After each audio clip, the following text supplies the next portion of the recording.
In today's tutorial, I'm going to show you guys how to set up and install your Epson L1100 series printer on your Windows, Mac OS, or Linux device, whether it's a laptop, tablet, or desktop computer. So this should hopefully be a pretty straightforward process here, guys. And without further ado, let's go ahead and jump right into it.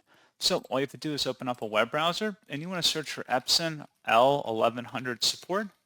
Best result should come back with Epson L1100 support on Epson.com. Should be one of the top search results. And then you want to select your operating system from the drop-down menu and then select Go. Select the driver and utility combo package installer. And then once it's on your device, go ahead and open up that file. If you receive a user account control prompt from Epson, select Yes. And then just give that a moment.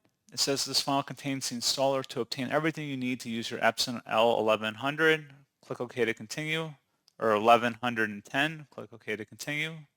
Just follow through with the on-screen prompts of making your preferenced configurations, whether it's wired or wireless, as well as optional features you may want to install. And that's pretty much it. So as always, thank you guys for watching this brief tutorial. I do hope that I was able to help you out, and I do look forward to catching you all in the next tutorial. Goodbye.